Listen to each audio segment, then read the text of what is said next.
In a move that's shocking the world, North Korean troops are now openly fighting, working and dying in Russia's war on Ukraine. What does this mean for the battlefield and for peace? Let's break it down. In a dramatic twist to the Ukraine war, Russian President Vladimir Putin has publicly thanked North Korean leader Kim Jong-un for sending soldiers to fight alongside Russian forces. This shocking admission comes just hours after North Korea, for the first time, confirmed it had deployed troops into the conflict. Pyongyang claims its soldiers were helping to liberate Russia's Kursk region, even though Kursk has long been under Russian control and was never occupied by Ukraine. President Putin didn't hold back on his gratitude, calling the North Korean soldiers heroes and promising that Russia would never forget the lives lost. Western officials, however, paint a much grimmer picture, believing that at least 1,000 North Korean soldiers have already died on Ukrainian soil. And it doesn't end there.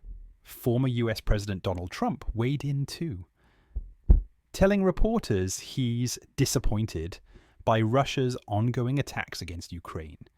In a rare swipe at Putin, Trump urged him to agree to a ceasefire and stop the shooting. He even floated a controversial idea that Ukraine might consider giving up Crimea in exchange for peace, a region Russia illegally annexed 11 years ago. But how realistic is that? Let's head to Kyiv, where our correspondent John Donnison has the latest.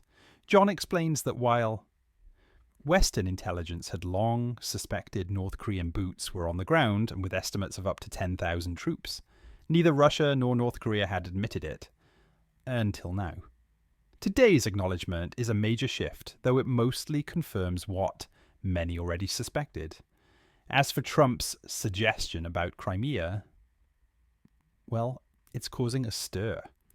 Trump claims Ukraine's leadership is willing to negotiate away Crimea for the sake of ending the bloodshed.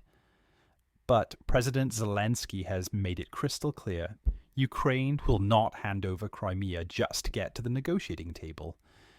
In fact, Zelensky says it's unconstitutional for him to even propose such a deal without a national referendum. And right now, that's simply not on the cards. And while there's quiet acceptance among some Ukrainians that they might eventually have to compromise on territory, and perhaps temporarily, there's no appetite to simply give up Crimea at this stage. First, they insist there must be a complete unconditional ceasefire. Now, about those ceasefire talks. Over the weekend, we saw some extraordinary images. President Trump and President Zelensky sitting side by side during the Pope's funeral, heads close together, deep in conversation. It was a striking contrast to the shouting matches we saw just months ago. Those images gave many Ukrainians a flicker of hope. Maybe, just maybe, progress could be made. But behind closed doors, it's complicated. Trump's position seems to shift by the day. One moment he's slamming Ukraine's leadership, calling Zelensky difficult. The next, he's accusing Putin of dragging out the war and targeting civilians.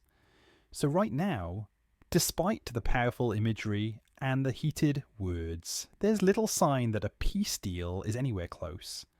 Discussions are ongoing, but no breakthrough yet. Stay with us for more updates as this tense and rapidly changing situation unfolds.